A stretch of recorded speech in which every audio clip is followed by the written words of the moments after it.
നമസ്കാരം. ലേറ്റ് എഡിഷനിലേക്ക് എല്ലാ പ്രിയപ്പെട്ട പ്രേക്ഷകർക്കും സ്വാഗതം. ജാർഖണ്ഡിൽ വൻ രാഷ്ട്രീയ മാറ്റം. JMM NDAയിലേക്കെന്ന് സൂചന.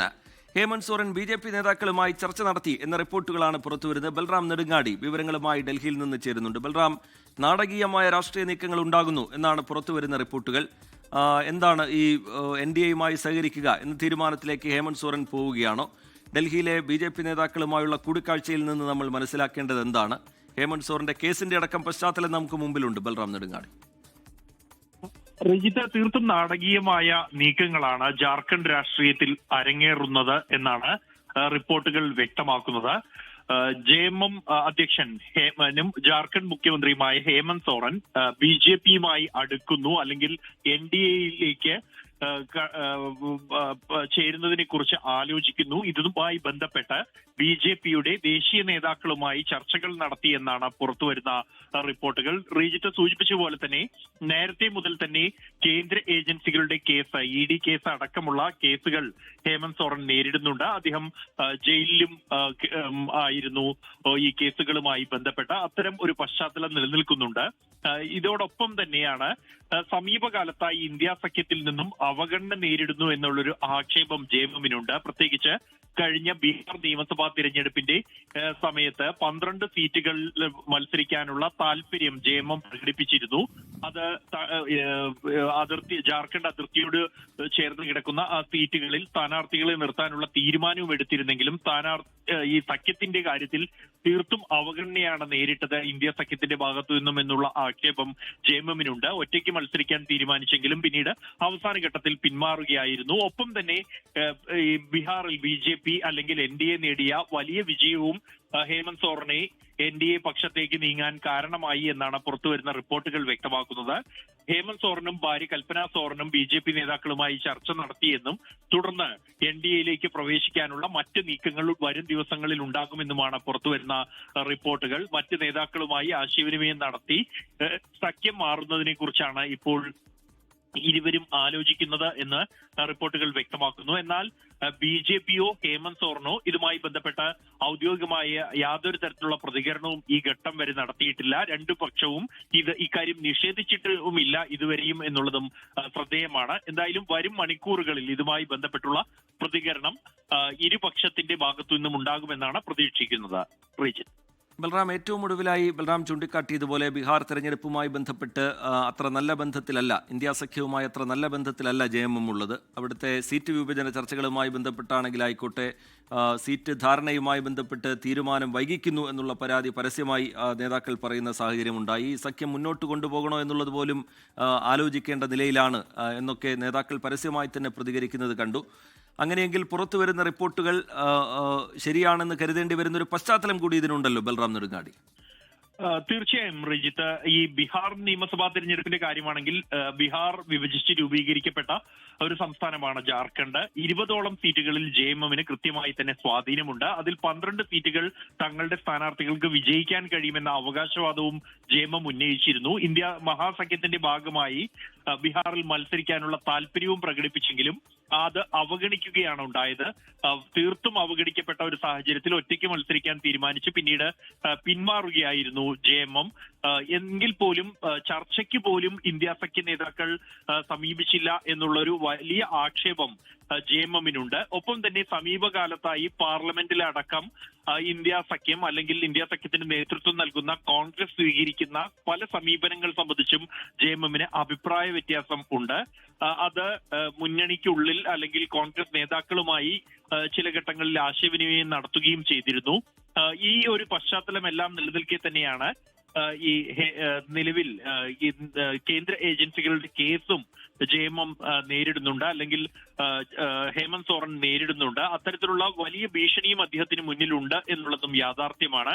ഈ പശ്ചാത്തലങ്ങളെല്ലാം കൂട്ടി വായിക്കുമ്പോഴാണ് JMM അധ്യക്ഷനും മുഖ്യമന്ത്രിയുമായ ഹേമന്ത് സോറൻ BJP നേതാക്കളുമായി ഡൽഹിയിൽ നടത്തിയ ചർച്ചകൾ അത് ഒരു സഖ്യമാറ്റത്തിന്റെ വ്യക്തമായ സൂചനകൾ തന്നെയാണ് നൽകുന്നത്. കഴിഞ്ഞ 2 വർഷം മുമ്പും സമാനമായ തരത്തിലുള്ള ചർച്ചകൾ JMMലെ ചില നേതാക്കൾ ഹേമന്ത് സോറന്റെ സഹോദരൻ ഉൾപ്പെടെ നടത്തിയിരുന്നു BJP നേതാക്കളുമായി. ആ ഘട്ടത്തിൽ ചില സഖ്യമാറ്റ സൂചനകൾ ലഭിച്ചിരുന്നെങ്കിലും പിന്നീട് ഈ വിഷയത്തിൽ ഹേമന്ത് സോറൻ പിന്മാറുകയായിരുന്നു. അദ്ദേഹത്തിന്റെ സഹോദര അടക്കമുള്ളവർ BJP പക്ഷത്തേക്ക് മാറുന്നതും പിന്നീട് കണ്ടു. ഏറ്റവും ഒടുവിൽ പുറത്തുവരുന്ന റിപ്പോർട്ടുകൾ അനുസരിച്ചാണെങ്കിൽ ഹേമന്ത് സോറൻ അല്ലെങ്കിൽ JMM BJPയോടൊപ്പം NDA പക്ഷത്തേക്ക് നീങ്ങുന്നു എന്ന് തന്നെയാണ് വ്യക്തമാക്കുന്നത്. ഈ വിഷയത്തിൽ ഇന്ത്യ സഖ്യ നേതാക്കളുടെ ഭാഗത്തു നിന്നും ഇടപെടലിനുള്ള സാധ്യതകൾ എത്രത്തോളം ഉണ്ട് എന്നുള്ളതും വരും മണിക്കൂറുകളിൽ കണ്ടറിയേണ്ടതുണ്ട്. ഹേമന്ത് സോറനെ അനുനയിപ്പിക്കാനുള്ള ഒരു നീക്കം ഇന്ത്യ സഖ്യത്തിൽ നിന്ന് കോൺഗ്രസിൽ നിന്നുണ്ടാവുമോ എന്നുള്ളതൊക്കെ വരും മണിക്കൂറുകളിലെ ശ്രദ്ധേയമായി ഉറ്റുനോക്കുന്ന വിഷയങ്ങളാണ്. എന്തായാലും ജാർഖണ്ഡിൽ നാടകീയമായൊരു രാഷ്ട്രീയ മാറ്റത്തിനുള്ള കളമൊരുങ്ങുന്നു എന്ന തരത്തിലുള്ള വിവരങ്ങളാണ് ഇപ്പോൾ പുറത്തുവരുന്നത്. JMM NDAയിലേക്ക് പോകാൻ ചർച്ചകൾ സജീവമാക്കുന്നു. ഹേമന്ത് സോറൻ ഡൽഹിയിൽ BJP നേതാക്കളുമായി ചർച്ച നടത്തി എന്നടക്കമുള്ള റിപ്പോർട്ടുകൾ പുറത്തുവരുന്നുണ്ട്. ബൽറാം നെടുങ്ങാടി വിശദാംശങ്ങൾ പങ്കുവയ്ക്കുകയായിരുന്നു. രാഹുൽ മാങ്കൂട്ടത്തിനെതിരെ വീണ്ടും ലൈംഗിക പീഡന പരാതി. രാഹുൽ ക്രൂരമായി പീഡിപ്പിച്ചെന്ന് സംസ്ഥാനത്തിന് പുറത്ത് താമസിക്കുന്ന 23-കാരി AICC KPCC നേതൃത്വങ്ങൾക്ക് പരാതി നൽകി. പരാതി ലഭിച്ചെന്ന് സ്ഥിരീകരിച്ച KPCC നേതൃത്വം പരാതി DGPക്ക് കൈമാറി. അതേസമയം രാഹുൽ മാങ്കൂട്ടത്തിനെതിരെ ആദ്യമായാണ് പരാതി ലഭിക്കുന്നതെന്ന KPCC അധ്യക്ഷന്റെ വാദം തെറ്റാണെന്നതിന് തെളിവുകളും പുറത്തായി. രാഹുൽ മാങ്കൂട്ടത്തിനെതിരെ നേരത്തെ ആരോപണം ഉന്നയിച്ച യുവതിയാണ് KPCC നേതൃത്വത്തിനും സോണിയാഗാന്ധി, രാഹുൽ ഗാന്ധി, പ്രിയങ്ക ഗാന്ധി എന്നിവർക്കും ഔദ്യോഗികമായി പരാതി നൽകിയത്. സംസ്ഥാനത്തിന് പുറത്ത് താമസിക്കുന്ന യുവതി നേരിട്ടത് ക്രൂര പീഡനം. വിവാഹ വാഗ്ദാനം നൽകി സൗഹൃദം സ്ഥാപിച്ചായിരുന്നു രാഹുൽ ക്രൂരമായി പീഡിപ്പിച്ചത്. രാഹുൽ ശരീരമാകെ ആക്രമിച്ചു മുറിവേൽപ്പിച്ചു. ആദ്യ ആക്രമണത്തിന് ശേഷം രാഹുൽ വിവാഹ വാഗ്ദാനം പിൻവലിച്ചു. ഗർഭിണിയാകണമെന്ന് രാഹുൽ തന്നോട് ആവശ്യപ്പെട്ടെന്നും പെൺകുട്ടി പരാതിയിൽ പറയുന്നു. ഫെന്നി നൈനാനാണ് രാഹുലിന്റെ സുഹൃത്തിന്റെ കേന്ദ്രത്തിലേക്ക് യുവതിയെ എത്തിച്ചത്. അവിടെ വെച്ചായിരുന്നു അതിക്രൂര പീഡനം. ഇൻസ്റ്റാഗ്രാം മുഖേന 2023-ലാണ് രാഹുൽ പെൺകുട്ടിയുമായി സൗഹൃദം സ്ഥാപിച്ചത്. അതിനുശേഷം ഫോൺ നമ്പർ വാങ്ങി. പിന്നീട് മെസ്സേജ് അയച്ചതും ബന്ധം സ്ഥാപിച്ചതും ടെലഗ്രാമിലൂടെ. രാഷ്ട്രീയ അധികാരം ഉപയോഗിച്ചായിരുന്നു രാഹുലിന്റെ പ്രവൃത്തിയെന്ന് യുവതി പരാതിയിൽ പറയുന്നു. യുവതി ഇതിനകം ക്രൈംബ്രാഞ്ചിന് മൊഴി നൽകിയിരുന്നു. രാഹുലിനെതിരെ പാർട്ടി നേതൃത്വത്തിന് മുൻപിൽ പരാതി ലഭിച്ചിട്ടില്ലെന്ന് പറയുമ്പോഴാണ് കോൺഗ്രസിനെ പ്രതിരോധത്തിലാക്കി യുവതി രംഗത്തെത്തിയിരിക്കുന്നത്. അതേസമയം രാഹുൽ മാങ്കൂട്ടത്തിലിന് എതിരെ പരാതി ലഭിച്ചില്ലെന്ന KPCC അധ്യക്ഷന്റെ വാദം തെറ്റാണെന്ന് തെളിഞ്ഞു. രാഹുൽ മാങ്കൂട്ടത്തിലിനെതിരെ മുഖ്യമന്ത്രിക്ക് പരാതി നൽകിയതിന് പിന്നാലെ KPCC അധ്യക്ഷൻ ഉൾപ്പെടെയുള്ളവർക്ക് അതിജീവിത പരാതി നൽകിയിട്ടുണ്ട്. ഇത് നേതൃത്വം മുക്കി. ഇപ്പോഴത്തെ പരാതി കിട്ടിയ കാര്യം സ്ഥിരീകരിച്ച കോൺഗ്രസ് നേതൃത്വം DGPക്ക് കൈമാറി. 24 കൊച്ചി. ബലാത്സംഗ കേസിൽ രാഹുൽ മാങ്കൂട്ടത്തിൽ MLA കണ്ടെത്താൻ കർണാടക, തമിഴ്നാട് സംസ്ഥാനങ്ങൾ കേന്ദ്രീകരിച്ച് അന്വേഷണം തുടരുന്നു. കർണാടകയിലെ അനക്കലിലെ നിർമ്മാണത്തിലിരിക്കുന്ന റിസോർട്ടിലാണ് രാഹുൽ ഒളിവിലുള്ളതെന്ന വിവരം നേരത്തെ 24 പുറത്തുവിട്ടു. അതേസമയം അടച്ചിട്ട മുറിയിൽ ജാമ്യഹർജിയിൽ വാദം കേൾക്കണമെന്ന ആവശ്യവുമായി രാഹുൽ മാങ്കൂട്ടത്തിലും പ്രോസിക്യൂഷനും കോടതിയെ സമീപിച്ചു. പാലക്കാട്ടെ ഫ്ളാറ്റിലെ CCTV ദൃശ്യങ്ങൾ ഡിലീറ്റ് ചെയ്ത സംഭവത്തിൽ പോലീസ് കെയർടേക്കറുടെ മൊഴി രേഖപ്പെടുത്തി. രാഹുൽ മാങ്കൂട്ടത്തിൽ തിരുവനന്തപുരം സെഷൻസ് കോടതിയിൽ നൽകിയ മുൻകൂർ ജാമ്യ ഹർജി നാളെയാണ് പരിഗണിക്കുന്നത്. ഹർജിയിലെ വാദം അടച്ചിട്ട മുറിയിൽ കേൾക്കണമെന്നാണ് രാഹുലിന്റെ പുതിയ ആവശ്യം. അടച്ചിട്ട മുറിയിൽ വാദം കേൾക്കണമെന്ന് പ്രോസിക്യൂഷനും ആവശ്യപ്പെട്ടിട്ടുണ്ട്. ഫ്ളാറ്റിന്റെ CCTV ദൃശ്യങ്ങൾ കെയർടേക്കറെ സ്വാധീനിച്ച് രാഹുലും സംഘവും നശിപ്പിച്ചെന്ന നിഗമനത്തിൽ കെയർടേക്കറുടെ മൊഴി SIT രേഖപ്പെടുത്തി. രാഹുൽ പാലക്കാട് നിന്ന് രക്ഷപ്പെടാൻ ഉപയോഗിച്ച ചുവന്ന കാർ യുവനടിയുടേത് തന്നെയെന്ന് പോലീസ് സ്ഥിരീകരിച്ചു. കാർ സംരക്ഷിച്ചിരുന്നത് മുതിർന്ന കോൺഗ്രസ് നേതാവെന്നാണ് സൂചന. കാർ സൂക്ഷിച്ചത് കോൺഗ്രസ് നേതാവിന്റെ വീട്ടിലെന്ന് BJP ജില്ലാ പ്രസിഡന്റ് പ്രശാന്ത് ശിവൻ. ആ അന്വേഷണവുമായി ബന്ധപ്പെട്ട് അദ്ദേഹം ഉപയോഗിച്ചിരുന്നു എന്ന് പറയുന്ന കാറ് ഈ കഴിഞ്ഞ ദിവസങ്ങളിൽ ഏതാനും മാസങ്ങൾക്ക് മുൻപ് ഇതേ MLAക്ക് വേണ്ടി ഒരു ഗ്രൂപ്പ് യോഗം ചേർന്നു എന്ന് പറയുന്ന ഒരു നേതാവിന്റെ വീട്ടിൽ നിന്നാണ് കണ്ടെത്തിയിരിക്കുന്നത്. ആരോപണം അടിസ്ഥാനരഹിതമാണെന്നാണ് KPCC ജനറൽ സെക്രട്ടറി C ചന്ദ്രന്റെ പ്രതികരണം. ഒരു കാരണവശാലും അതിലൊരു സത്യമില്ല. ആ കാറ് ഞാൻ കണ്ടിട്ടുമില്ല, എൻ്റെ വീട്ടിൽ ആ കാറ് വന്നിട്ടുമില്ല, ആ കാറുമായിട്ട് എനിക്ക് ഒരു ബന്ധവുമില്ല. എൻ്റെ കാറ് ഈ കാറ് മാത്രമേ എൻ്റെ അടുത്ത് ഇവിടെയുള്ളൂ. രാഹുൽ കഴിഞ്ഞ ദിവസം വരെയുണ്ടായിരുന്ന തമിഴ്നാട് കർണാടക അതിർത്തിയിലെ ബാഗലൂരുവിൽ അന്വേഷണ സംഘം പരിശോധന നടത്തി.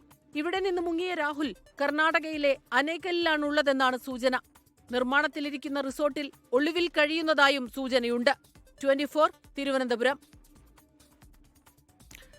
രാഹുൽ മാങ്കൂട്ടത്തിനെതിരായ ലൈംഗിക പീഡന കേസ് ഗൗരവമായി പരിഗണിക്കുമെന്ന് പ്രതിപക്ഷ നേതാവ് VD സതീശൻ. പുതിയ പരാതി KPCCക്ക് ലഭിച്ച ഉടൻ തന്നെ പോലീസിന് കൈമാറിയെന്ന് ഷാഫി പറമ്പിൽ MP. നിയമപരമായി തന്നെ കാര്യങ്ങൾ നടക്കട്ടെയെന്നും ഷാഫി പറമ്പിൽ. കോൺഗ്രസ് ഇതാണ്. കോൺഗ്രസിനൊരു പരാതി കോൺഗ്രസ് പ്രസിഡന്റിന് KPCC പ്രസിഡന്റിന് കിട്ടിയപ്പോൾ അതേ അപ്പം തന്നെ പോലീസിന് ഫോർവേഡ് ചെയ്തു. പോലീസ് അന്വേഷിച്ച് നടപടി സ്വീകരിക്കട്ടെ. ഇപ്പോൾ വീണ്ടും ഒരു പരാതി വന്നിരിക്കുന്നു. ഞങ്ങൾ ഗൗരവതരമായി പാർട്ടി നേതൃത്വം ചർച്ച ചെയ്യും. ഉറപ്പായി ഒറ്റയ്ക്ക് എനിക്കോ പ്രസിഡന്റിനോ എടുക്കാൻ പറ്റില്ലല്ലോ.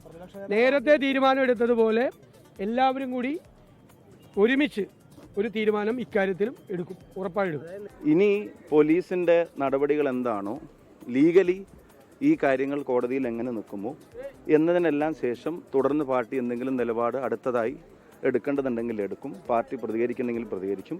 വന്ന പരാതി CPM ഒക്കെ ചെയ്യുന്ന പോലെ പാർട്ടിക്കകത്തെ ഒരു സംവിധാനത്തിലേക്കല്ല, DGPക്കാണ് അയച്ചിട്ടുള്ളത്. ഇനി ലീഗലായിട്ട് കാര്യങ്ങൾ നടക്കട്ടെ എന്നാണ് പറഞ്ഞിട്ടുള്ളത്. അതിജീവിതയെ അധിക്ഷേപിച്ചെന്ന കേസിൽ റിമാൻഡിലായ രാഹുൽ ഈശ്വറിനെ തിരുവനന്തപുരം സെൻട്രൽ ജയിലിലേക്ക് മാറ്റി. സെൻട്രൽ ജയിലിലും രാഹുൽ നിരാഹാര സമരം തുടരും. 4-ാം പ്രതി സന്ദീപ് വാര്യരുടെ മുൻകൂർ ജാമ്യാപേക്ഷ വെള്ളിയാഴ്ച പരിഗണിക്കും. അതിജീവിതയെ സമൂഹമാധ്യമത്തിൽ അധിക്ഷേപിച്ച കേസിൽ 14 ദിവസത്തേക്ക് റിമാൻഡ് ചെയ്ത രാഹുൽ ഈശ്വർ ജയിലിൽ നിരാഹാരം തുടരുന്നു. നിരാഹാരം തുടരുമെന്ന് ജയിൽ സൂപ്രണ്ടിന് എഴുതി നൽകിയതിന് പിന്നാലെ പൂജപ്പുര ജില്ലാ ജയിലിൽ നിന്ന് തിരുവനന്തപുരം സെൻട്രൽ ജയിലിലേക്ക് രാഹുലിനെ മാറ്റി. മുഴുവൻ സമയ ഡോക്ടർമാരുടെ നിരീക്ഷണത്തിലായിരിക്കും രാഹുൽ ഈശ്വർ. ഇന്നലെ കോടതി ജാമ്യം നിഷേധിച്ചതു മുതൽ ചായയും വെള്ളവും മാത്രമാണ് രാഹുലിന്റെ ഭക്ഷണം. ജാമ്യത്തിനായി ഉടൻ തന്നെ മേൽക്കോടതിയെ സമീപിക്കുമെന്ന് ഭാര്യ ദീപ രാഹുലിനെ ജയിലിലെത്തി സന്ദർശിച്ച ശേഷം പ്രതികരിച്ചു. ഒരാളെ ഹേർട്ട് ചെയ്യുന്ന രീതിയിലോ ഒന്നുമല്ല. ഇപ്പം ലോകം മുഴുവൻ, സമൂഹം മുഴുവൻ ഒരു വ്യക്തിയെ, ഇതിനകത്ത് ഇപ്പം ഇര എന്ന് പറയുന്ന ഒരാളില്ല, 2 വ്യക്തികളാണ്. ഒരു വ്യക്തിയെ എല്ലാവരും കുറ്റം പറയുന്നു, മറ്റൊരു വ്യക്തി പറയുന്നതിനുള്ളിലും കള്ളമുണ്ട്, അതിനകത്തും തെറ്റായ ഫാക്ട്സ് ഉണ്ട് എന്നുള്ളത് തുറന്നു വിളിച്ച് പറഞ്ഞതിനാണല്ലോ ഇപ്പൊ 2 ദിവസം ജയിലിൽ കിടക്കേണ്ടി വരുന്നത്. അപ്പം അതിനോടുള്ളൊരു പ്രതിഷേധം, നീതിക്ക് വേണ്ടിയുള്ള ഒരു പ്രതിഷേധം. കേസിൽ 4-ാം പ്രതിയും KPCC ജനറൽ സെക്രട്ടറിയുമായ സന്ദീപ് വാര്യരുടെ മുൻകൂർ ജാമ്യാപേക്ഷ വെള്ളിയാഴ്ച പരിഗണിക്കും. തിരുവനന്തപുരം ജില്ലാ സെഷൻസ് കോടതിയാണ് ഹർജി പരിഗണിക്കുന്നത്. സൈബർ അധിക്ഷേപ കേസിൽ രാഹുൽ ഈശ്വറിനായി അന്വേഷണ സംഘം കസ്റ്റഡി അപേക്ഷ നൽകും. 24 തിരുവനന്തപുരം. റിപ്പോർട്ടർ TV പുറത്തുവിട്ട വാർത്ത തള്ളി 24 ചെയർമാൻ ആലുങ്ങൽ മുഹമ്മദ്.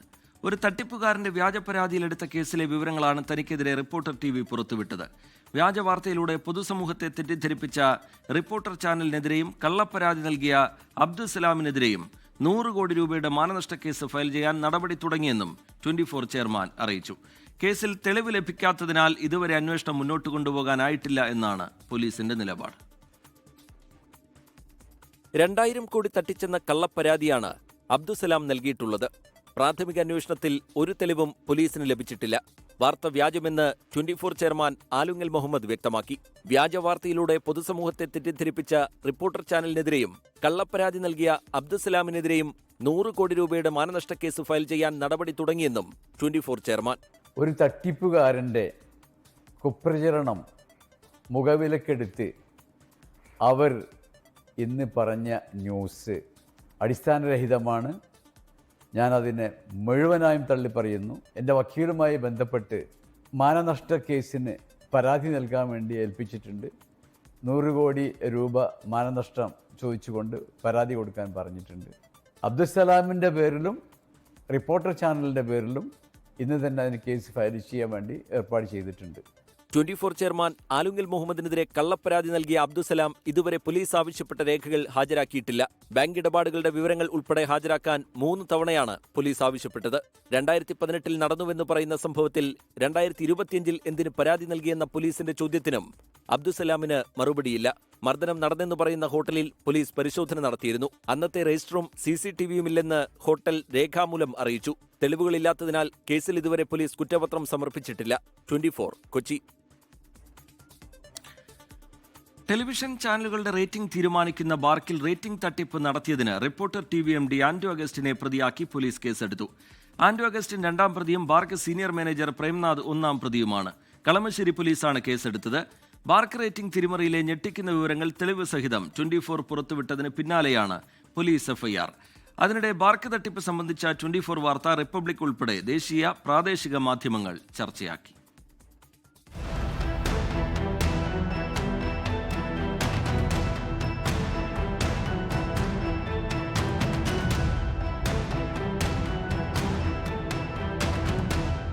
ബാർക്ക് റേറ്റിംഗിൽ കോടികൾ കോഴി നൽകി തട്ടിപ്പ് നടത്തുന്നതിന്റെ ഞെട്ടിപ്പിക്കുന്ന വിവരങ്ങൾ 24ന്റെ ഓപ്പറേഷൻ സത്യയിലൂടെ പുറത്തുകൊണ്ടുവന്നിരുന്നു. ഡേറ്റയിൽ കൃത്രിമം കാണിച്ച് പരസ്യദാതാക്കളെയും കാഴ്ചക്കാരെയും വഞ്ചിക്കുക എന്ന ഗൂഢാലോചന 24 വെളിപ്പെടുത്തി. ട്രസ്റ്റ് വാലറ്റിലൂടെയും USDTയിലൂടെ ക്രിപ്റ്റോ കറൻസിയായുമാണ് പണം ബാർക്ക് ജീവനക്കാരൻ പ്രേംനാഥിന് reporter TV MD Anto Augustine കൈമാറിയത്. കോടികൾ നൽകി പ്രേക്ഷക പിന്തുണ വ്യാജമായി നേടുന്നതിനെതിരെ 24 chief editor R Sreekandan Nair Kerala മുഖ്യമന്ത്രിക്കും DGPക്കും നൽകിയ പരാതിയിൽ പ്രാഥമിക അന്വേഷണം നടന്നു. തെളിവുകൾക്ക് അടിസ്ഥാനമുണ്ടെന്ന് കണ്ടെത്തിയതോടെയാണ് റിപ്പോർട്ടർ TV സ്ഥിതി ചെയ്യുന്ന കളമശ്ശേരിയിലെ പോലീസ് സ്റ്റേഷനിൽ കേസെടുത്തിരിക്കുന്നത്. ഒന്നാം പ്രതി ബാർക്ക് സീനിയർ മാനേജർ പ്രേംനാഥും രണ്ടാം പ്രതി റിപ്പോർട്ടർ ചാനൽ ഉടമ ആന്റോ അഗസ്റ്റിനുമാണ്. വഞ്ചന, കൃത്രിമരേഖ ചമയ്ക്കൽ എന്നിവയാണ് കുറ്റങ്ങൾ. ബാർക്ക് ഡാറ്റയിൽ പണം വാങ്ങി കൃത്രിമത്വം കാണിച്ച് പരസ്യദാതാക്കളെയും മറ്റ് ചാനലുകളെയും കാഴ്ചക്കാരെയും വഞ്ചിച്ചു എന്ന് കാട്ടി 24 chief editor R Sreekandan Nair കേന്ദ്ര വാർത്താവിതരണ മന്ത്രിക്കും ബാർക്ക് സിഇഒയ്ക്കും പരാതി നൽകിയിരുന്നു. ബാർക്കിന്റെ വിശ്വാസ്യത വീണ്ടെടുക്കണമെന്ന് ന്യൂസ് ബ്രോഡ്കാസ്റ്റേഴ്സ് ഫെഡറേഷൻ വാർഷിക സമ്മേളനവും ആവശ്യപ്പെട്ടിരുന്നു. നേരത്തെയും തട്ടിപ്പ് കേസുകളിൽ പ്രതിയായ റിപ്പോർട്ടർ ഉടമ ബാർക്ക് തിരിമറി കേസിലും പ്രതിയാവുകയാണ്. പോലീസ് അന്വേഷണം ഊർജിതമാക്കിയിട്ടുണ്ട്. അതിനിടെ 24 പുറത്തുവിട്ട വാർത്ത ദേശീയ മാധ്യമങ്ങൾ ഏറ്റെടുത്തു. റിപ്പബ്ലിക് TV ഈ വിഷയത്തിൽ വിശദ ചർച്ച നടത്തി. But we have got some very clear indications. I must say very clear some indications that there has been some financial dealings between the channel owner and this Bark guy. And the second accused, he is leading a channel here. He is the managing director of the reporter channel. His name is Mr. Anto Augustine. He is the second accused, and there are some unidentified persons who are also part of this FIR. ദേശീയ മാധ്യമങ്ങൾക്ക് പുറമെ രാജ്യത്തെ പ്രാദേശിക മാധ്യമങ്ങളും 24 പുറത്തുവിട്ട BARC തട്ടിപ്പ് വാർത്ത ഏറ്റെടുത്തിട്ടുണ്ട്. Reporter TV MD Anto അഗസ്റ്റിനും BARC ജീവനക്കാരൻ പ്രേംനാഥും തമ്മിലുള്ള കോടികളുടെ ഇടപാടിൽ അന്വേഷണം വേണമെന്ന് വാർത്താ ചാനലുകളുടെ സംഘടനയായ ന്യൂസ് ബ്രോഡ്കാസ്റ്റേഴ്സ് ഫെഡറേഷൻ കേന്ദ്ര വാർത്താവിതരണ പ്രക്ഷേപണ മന്ത്രാലയത്തോട് ആവശ്യപ്പെട്ടു. 24 കൊച്ചി.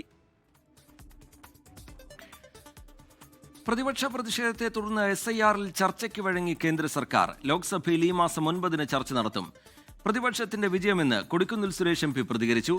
തീവ്ര വോട്ടർ പട്ടിക പരിഷ്കരണം ചർച്ച ചെയ്യണമെന്നാവശ്യപ്പെട്ടുള്ള പ്രതിപക്ഷ പ്രതിഷേധത്തിൽ പാർലമെന്റിന്റെ ഇരുസഭകളും തുടർച്ചയായ 2ാം ദിവസവും തടസ്സപ്പെട്ടിരുന്നു.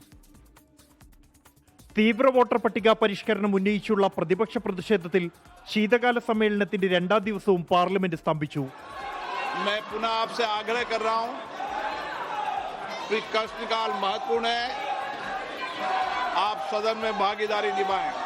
SIRൽ ചർച്ചയാവശ്യപ്പെട്ടുള്ള പ്രതിപക്ഷ നോട്ടീസുകൾ ഇരുസഭകളിലും അധ്യക്ഷന്മാർ തള്ളിയതോടെ പ്രതിപക്ഷാംഗങ്ങൾ മുദ്രാവാക്യം വിളികളുമായി നടുത്തളത്തിലിറങ്ങി.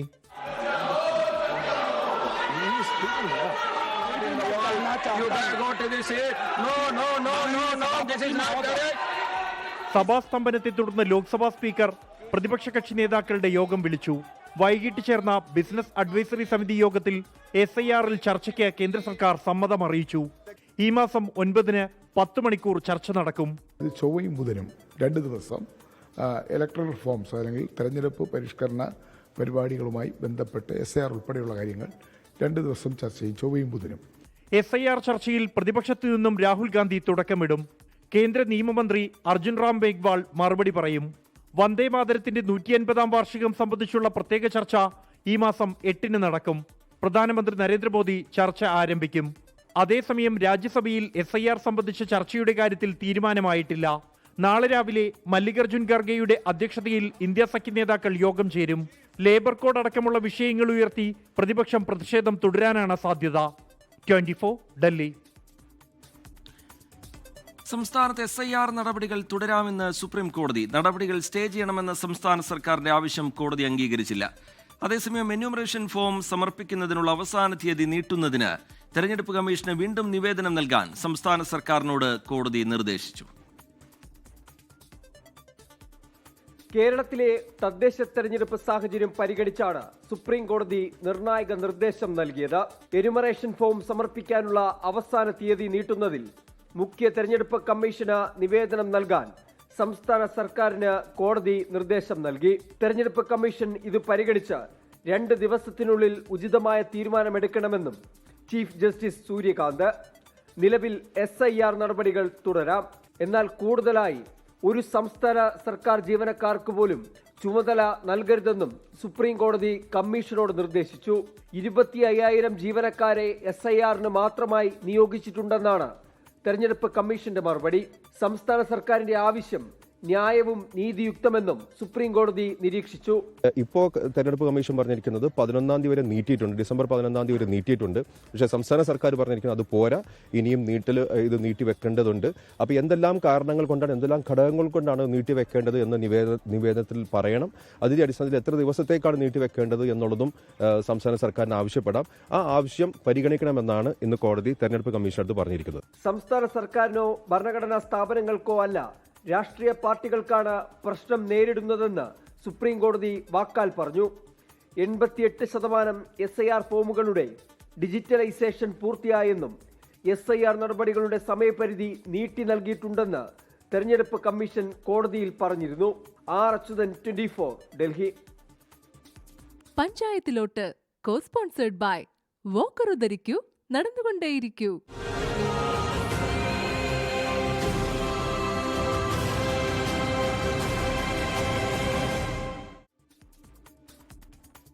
കേരള കോൺഗ്രസുകൾ തമ്മിലുള്ള കടുത്ത പോരാട്ടമാണ് കോട്ടയത്ത് നടക്കുന്നത്. ഇത്തവണയും ശക്തി തെളിയിക്കാനായി കേരള കോൺഗ്രസ് എം ഇറങ്ങുമ്പോൾ അവരുടെ താരപ്രചാരകനായി എത്തുന്നത് ഒരു കൊച്ചു പയ്യനാണ്. അതാരാണെന്ന് കണ്ടു നോക്കാം, റിപ്പോർട്ട് കാണാം.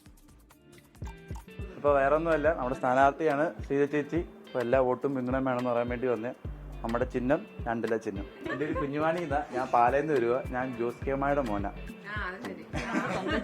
സാക്ഷാൽ KM മാണിയുടെ കൊച്ചുമകൻ, ജോസ് കെ മാണിയുടെ ഇളയ മകൻ.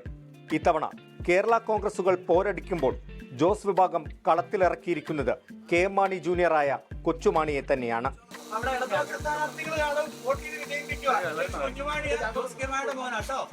അച്ഛന്റെയും മുത്തച്ഛന്റെയും രീതികളൊന്നുമല്ല, ഓടിച്ചാടി നടന്ന് വോട്ട് ചോദിക്കുകയാണ് കുഞ്ഞുമാണി. എതിർ സ്ഥാനാർത്ഥിയാണെങ്കിൽ പോലും തോളിൽ കൈയിട്ട് 2 വാക്ക് സംസാരിക്കാതെ മടങ്ങില്ല.